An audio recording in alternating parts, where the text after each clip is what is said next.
Hello friends, నేను మీకు ఇవాళ సోయా చంక్స్ కర్రీ చూపిస్తాను. చాలా బాగుంటుందండి. మీరు ముందు వేడి నీళ్ళు పెట్టుకొని ఇందులో కొంచెం సాల్ట్ వేసుకొని ఇవి మరిగాక, ఇవ్వండి కొంచెం నీళ్ళు బాగా మరిగాక ఇందులో ఇదిగో సోయా చంక్స్ తీసుకున్నాను నేను. ఇవి వేసేయాలి ఇందులో.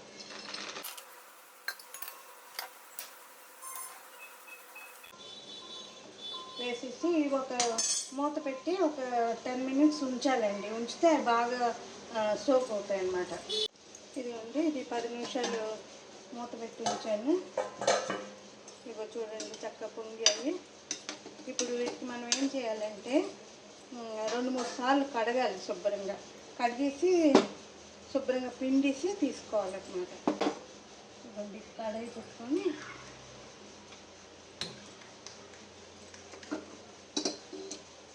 మీకు ఇష్టమైతే రిఫైన్డ్ ఆయిల్ వాడుకోవచ్చు, లేకపోతే ఆవు నూనెనే వాడుకోవచ్చు. నేను ఇక్కడ రిఫైన్డ్ ఆయిల్ వేస్తున్నాను. ఒక 2 స్పూన్స్ రిఫైన్డ్ ఆయిల్ వేసాక ఈలోపు ఇది కడిగేసి 2-3 సార్లు పిండిస్తానండి. ఇదిగోండి, ఆయిల్ వేడైపోయింది. ఇందులో ఉల్లిపాయ ముక్కలు కొంచెం ఇలాగ పెద్ద పెద్ద కోసుకొని, అంటే ఇలాగ మన హోటల్స్లో అది చూస్తాం కదా కూరలకి, అదిను ఇలా పెద్ద ముక్కలు కోసుకొని ఒక ఉల్లిపాయ కోసాను. అంటే మీ కూర క్వాంటిటీని బట్టి మీరు కొంచెం ఎక్కువ కూడా వేసుకోవచ్చు. ఇప్పుడు నేను వేసిన సోయా చంక్స్కి ఈ మాత్రం ఒక ఉల్లిపాయ కోసాను, పెద్ద ముక్కలుగా కోసానండి.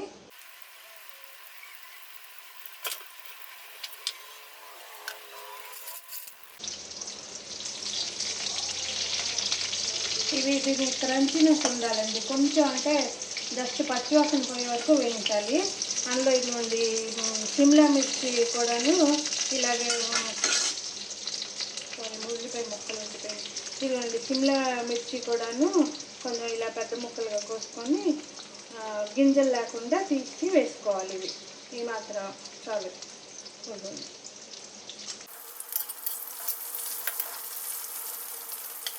తర్వాత అండి ఇదిగో ఈ సోయా చంక్స్ శుభ్రంగా పిండేసి తీసుకున్నాను.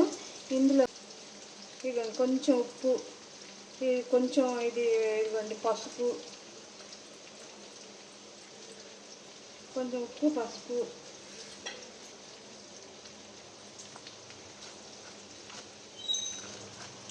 ఇది కాశ్మీరీ లాల్ మిర్చి అండి. కారం ఉండదు కానీ కలర్ బాగా వస్తుంది. ఇది కొంచెం వేసుకోవాలి. ఇదిగోండి కొంచెం బేసన్, ఇందులోనే కొంచెం బేసన్ వేసుకుంటాము. తర్వాత ఇదిగోండి ఇది కార్న్ఫ్లోర్, మీరు కావాలంటే బియ్యం పిండి కూడా వేసుకోవచ్చు.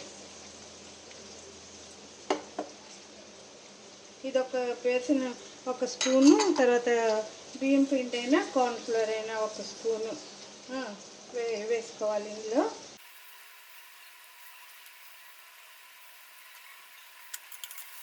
ఇవి బాగా కలుపుకోవాలండి. సోయా చంక్స్కి పట్టేట్టు ఈ ఉప్పు కారం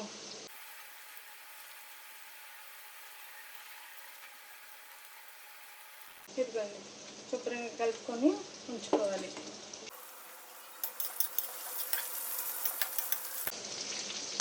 తర్వాత ఈ సిమ్లా మిర్చిని ఉల్లిపాయలు ఇవ్వండి, ఇవి బాగా వేగిపోయింది. రెడ్గా కడాయి పెట్టుకొని ఆయిల్ కొంచెం వేసుకొని, ఈ ఆయిల్ వేడయ్యాక ధనియాలు కొంచెం వేసుకోవాలి. ధనియాలు ఇది మంచి టేస్ట్ వస్తుంది కూరకి. ధనియాలు ఇలాగే వేసుకుంటే మీకు కూరకి మంచి టేస్ట్ వస్తుంది. ఇది ఆయిల్ వేడయ్యాక వేస్తాను.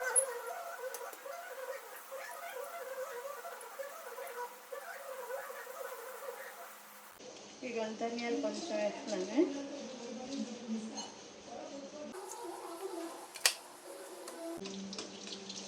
ఇది కూరకి మంచి టేస్ట్ వస్తుంది.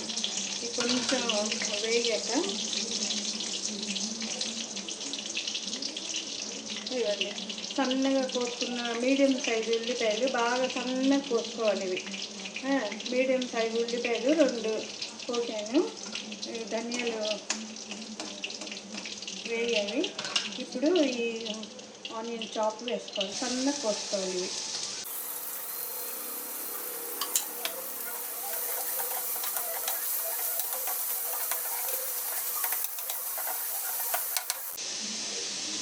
ఇవి బాగా రెడ్గా వేగాలండి.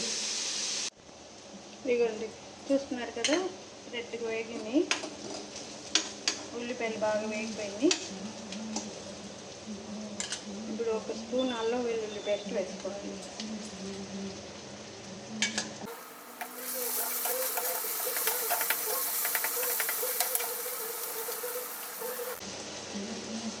తర్వాత ఇదిగోండి ఒక పెద్ద టమాటా, ఇలాగా మీరు ఆనియన్స్ ఎలాగ చాప్ చేసుకుని తీసుకున్నారో అలాగే తీసుకోవచ్చు, లేకపోతే ఇది టమాటో ప్యూరీ చేసుకునైనా వేసుకోవచ్చు.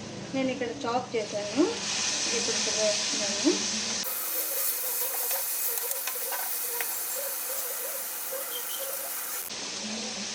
కొంచెం ఒక 2 మినిట్స్ మూత పెట్టి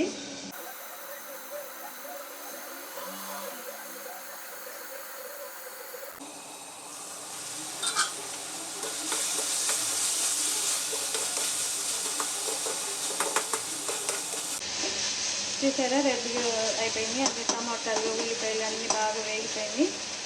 ఇప్పుడు చూసుకొని కొంచెం ఉప్పు వేసుకోవాలండి.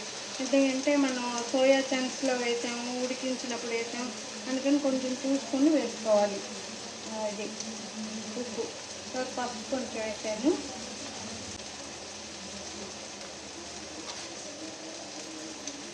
కాశ్మీరీ లాల్ మిర్చి పౌడర్ వేసాను. ఇదిగోండి 1 స్పూన్ ధనియా పౌడరు, 1 స్పూను జీరా పౌడర్.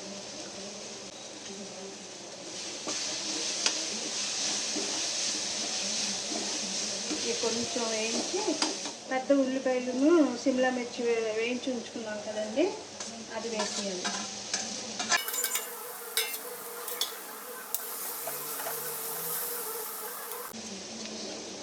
మనం వేయించి పెట్టుకున్న ఈ సోయా చంక్స్ కూడా వేసేయాలి.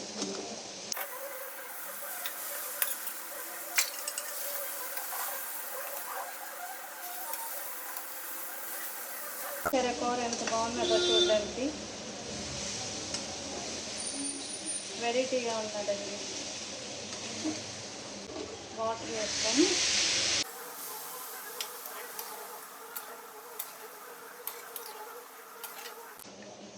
ఇంకొంచెం వాటర్ వేసి సోయా చంక్స్ కొంచెం, అంటే ఎక్కువ వాటర్ నేను చేయను. ఇదేంటంటే మనకి కొంచెం గ్రేవీ ఉంటుంది, అవి ఉడికినప్పటికీ గ్రేవీ తగ్గిపోతుంది కదా, అందుకని ఇంకొంచెం వాటర్ వేస్తాను. ఇవ్వండి, ఇంకొంచెం వాటర్ వేసాను. ఒక 5 నిమిషాలు ఉడికిస్తే కూర అయిపోతుంది. ఇదిగోండి లాస్ట్ గరం మసాలా కొంచెం, మీరు ఇంట్లో చేసుకున్నదైతే 1 స్పూన్ చాలు. నేను ఇది బయట నుంచి కొన్నాను, ఎప్పుడు అంటే కొన్నానో చేశానో గుర్తులేదండి, కానీ చాలా రోజులు అయిపోయింది. అందుకని 1 స్పూనున్నర వేసాను. ఈ గరం మసాలా వేసి కొంచెం ఒక 3-4 మినిట్స్ కొంచెం ఉడకనిచ్చి వాడుకోవాలి. ఇంతే. ఇది కొంచెం అంటే సోయా చంక్స్కి మసాలా అన్నీ పట్టే వరకు కొంచెం సేపు ఉంచి తర్వాత స్టవ్ ఆఫ్ చేస్తాను. దీంట్లో నేను పొరాటాలు చేస్తాను, రొట్టెలైనా పొరాటాల్లోకైనా బాగుంటుందండి. మీరు ట్రై చేసి చూడండి. ఇదిగోండి కూర రెడీ అయిపోయింది. ఇదిగోండి ఇందులో లాస్ట్కి కొంచెం టమాటా సాస్ వేసుకోవాలి. వేసి పొయ్యి ఆరిపోయాక వేసుకోవాలి టమాటా సాస్. కలిపెట్టేసుకుంటే చూడ్డానికే టెంప్టింగ్ కదండి, టేస్ట్ కూడా చాలా బాగుంటుంది. ట్రై చేయండి మీరు కూడా.